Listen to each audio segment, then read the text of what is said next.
As ek goeiemôre ons sê dankie vir die geduld. Welkom by Kragtagse Landboutent. Ek sit met Dr. Dave Leachley. Hy is al langer in 4 jaar gesny as wat ek bestaan. So dokter, baie dankie vir jou tyd. Dankie dat ons by jou kan leer. En ja, dankie vir die raad wat jy op jou stuur. Ons gaan nou 'n bietjie oor back and claw gesels.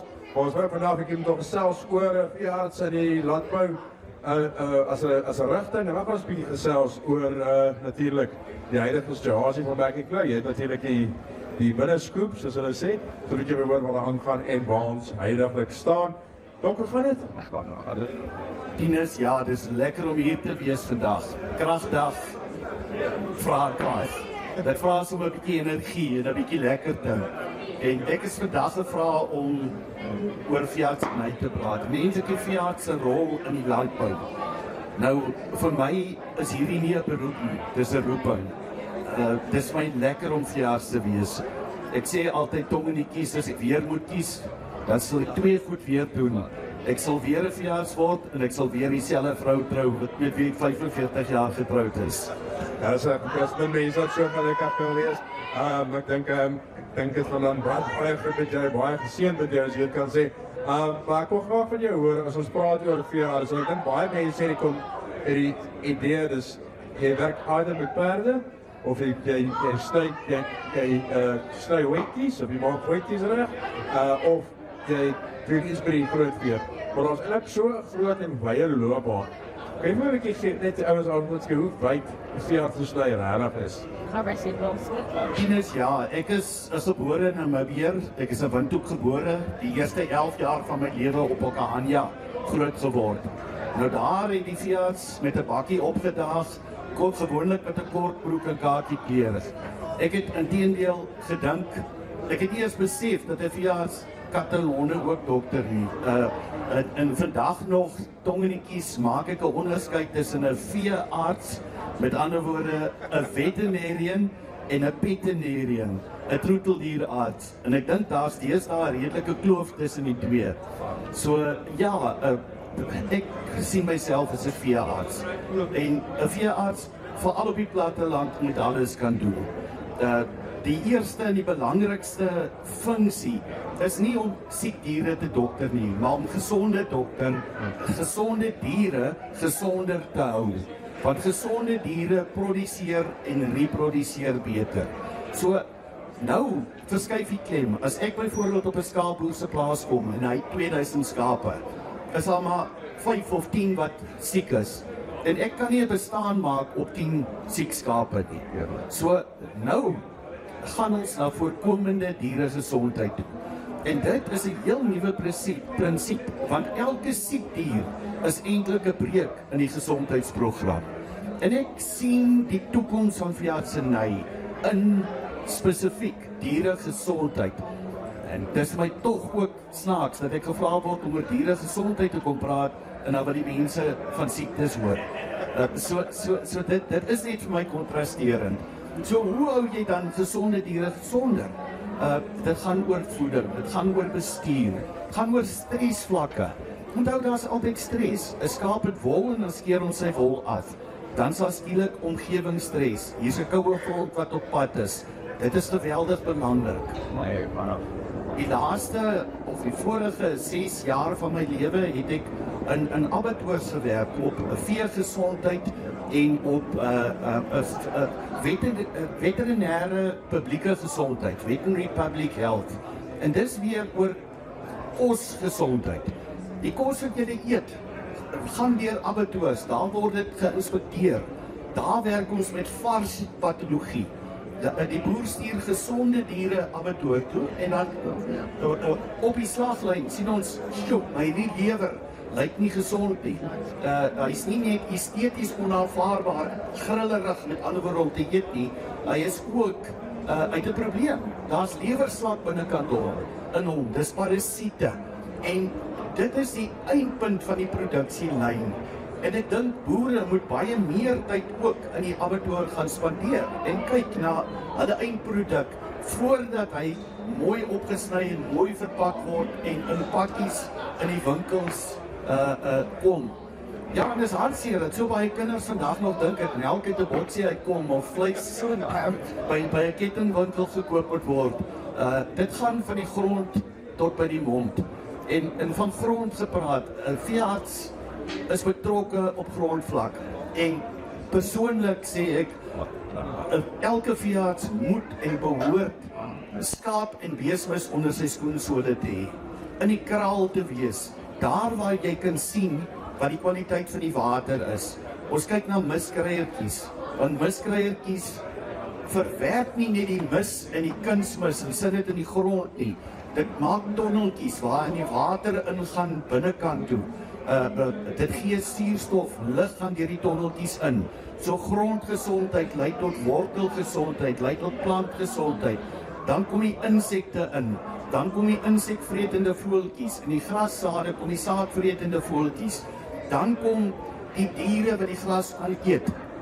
Die hele sogenaamde One Health beginsel is, die veeartse is die belangrikste skakel binnekant in hierdie hele konsep of beginsel dan as sulks. So ja, veeartseny verander. Ons eet diere in sodat hulle nie siek word nie, of sodat as hulle in kontak kom met die siekte, dat daar ten minste soldate binnekant in die liggaam is. En ek dink, dit wil my laat oorskakel na die ander deel waaroor ek gevra is om te praat, en dit is die klou. Back and close. Maar vir ons te hardloop, ek dink jy moet verstaan hoekom ons diere gesond hou konstant. Dit gaan oor produksie. As jy 'n produksiefaktor verloor, elke keer as 'n dier siek word, ek wil kyk, ons gaan nou klou toe. Baie van daai bulle het gesond geword, maar vandag is hulle semen niks werd nie. So hy is niks werd nie.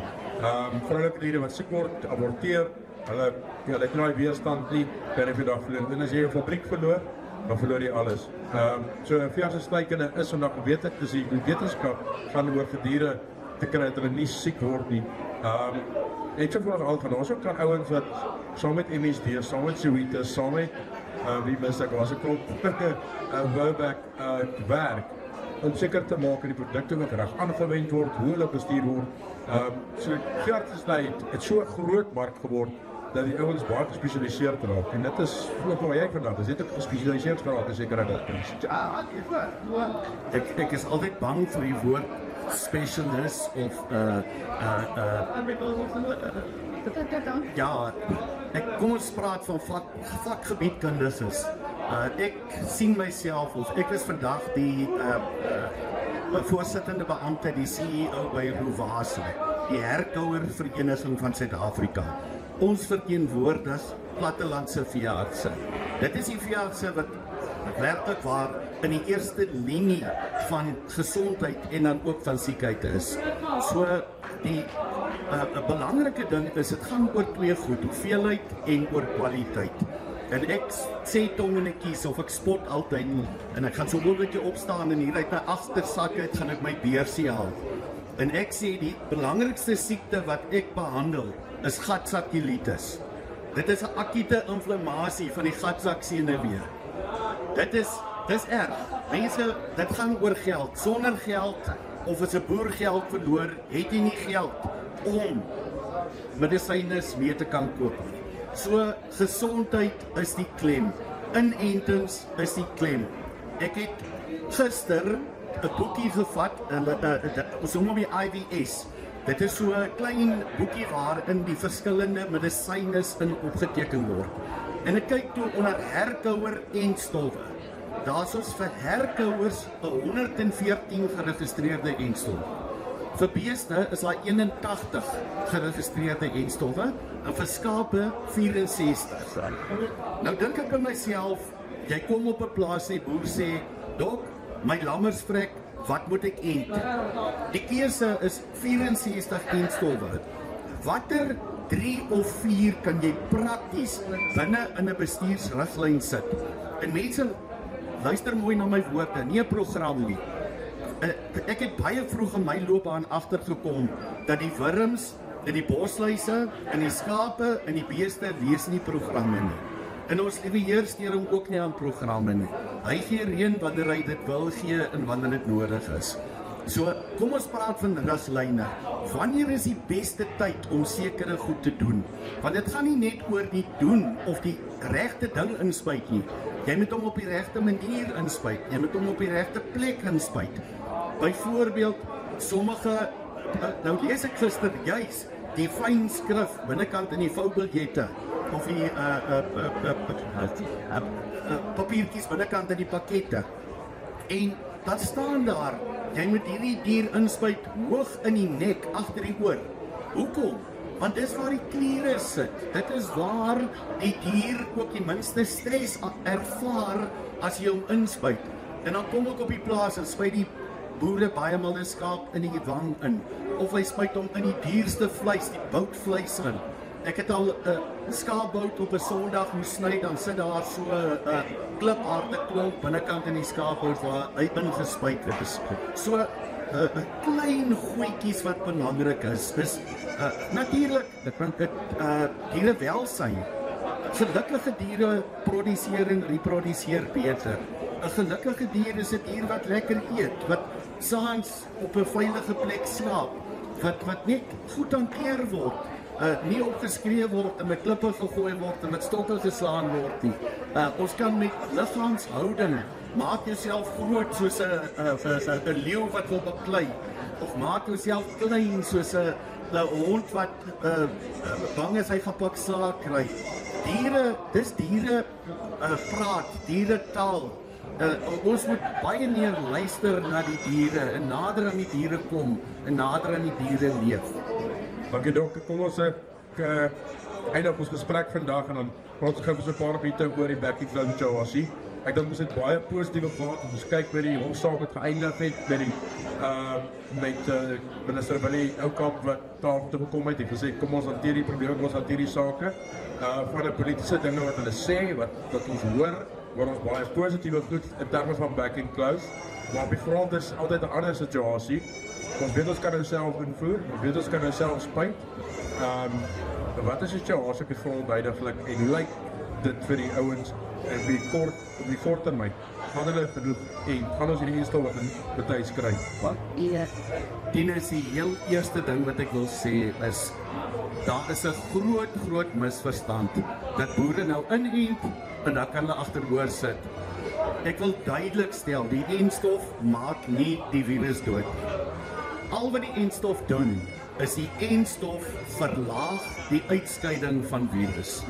Inteendeel, kom ons kyk na die gevare van die enstof. Die enstof maak dat die diere wel kontak het met die siekte en nog steeds meganiese draers van die siekte is. Die verskil is net, jy kan dit nie sien nie.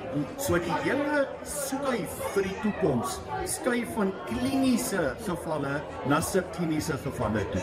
Ons het 3 soorte subkliniese gevalle. Die diere wat ingeënt is en nog steeds dan ligte simptome ontwikkel.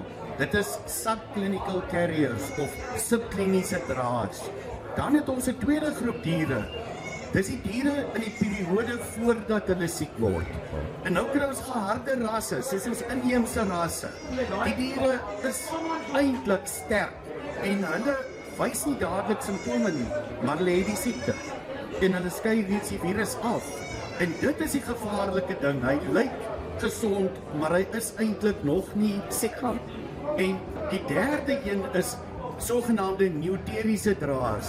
En dit is waar ander rasse en ander diere, Suid-Afrika is uniek, ons het wildsbokke, eintlik as subkliniese draers optree. Hulle wys nie dat hulle siek word nie, maar hulle skei die virus wel af. Die belangrikheid wat ek dus wil sê is inenting. Jy kan nie nou inenting terugsit nie. Saam met inenting gaan bewegingsbeheer. En nou wil ek baie duidelik hier stel, daar's 'n groot verskil tussen bewegingsbeheer wat deur die staat toegepas word en beheerde beweging. Kom ons kyk na beheerde beweging. As 'n boer sy diere ingeënt het, dan moet hulle tog na die voerkraal toe gaan of hulle moet tog na die abattoir toe gaan. Ons kan nie beweging stop nie en kwarantyne in sy totaliteit toepas nie. Maar ons moet kyk na beheerde beweging. Die diere moet geïdentifiseer word. Ons moet weet waartoe hulle gaan. Ons ent hulle nou in en dit word op 'n veiling verkoop. Nou breek daar 'n siekte uit in die Kaap of in 'n area waar die siekte nie voorheen was nie. Dan moet ons tog weet waar die dier vandaan kom. Nou is oorplaatjies, sogenaamde nasleerbaarheid of traceability het amper 'n vloekwoord geword. Dis soos in die ou dae, jy mag nie oor seks of oor evolusie gepraat het nie. Nou wil ons amper nie oor nasleerbaarheid praat nie. Mense, die derde ding is biosekuriteit. Elke liewe ou wat Dettol verkoop selfs, dis nou 'n biosekuriteitsdeskundige. Ek dink nie so nie. Ek dink ons moet ernstig herbesin. Praat met julle veeartse. Die veearts is regtig opgeleide persone in hierdie aspekte. En dit is verblydend. Daar gaan nou genoeg enstof wees. Ons gaan dit inent. Enstof is nie die alfa en omega en halleluja. Nou het ons geënt, nou sit alles oor nie. Inteendeel, nou raak biosekuriteit en beheerde beweging. Dit raak baie belangrik. Ons moet saam staan. Ons gaan hierdie stryd wen. Baie dankie. Baie dankie. Ek dink jy sê baie woorde ons nou in die begin. En ek dink Willie Oukamp en ek nou die altyd baie op wat hy gesê ja, die staat is nou besig om hulle verantwoordelikheid na te kom. Dis nou die private sektor en die boer se hande om dit self te doen en ja, ons moet verantwoordelikheid vat. Dus van hieraf kan ons dit self beheer en ons kom self besluit of ons eendag ooit weer van vleis uitvoer. Maar baie dankie vir jou tyd en ons hopelik praat ons gou weer. Ons het baie dankie al wat gekyk het. Ons het binnekort die manne wat praat oor hommeltye en dan presies die boerdery. So as jy wil belangstel, byt bietjie vas. Ons gaan binnekort met hulle afskop gee. Ons het so 10 minute. Totsiens.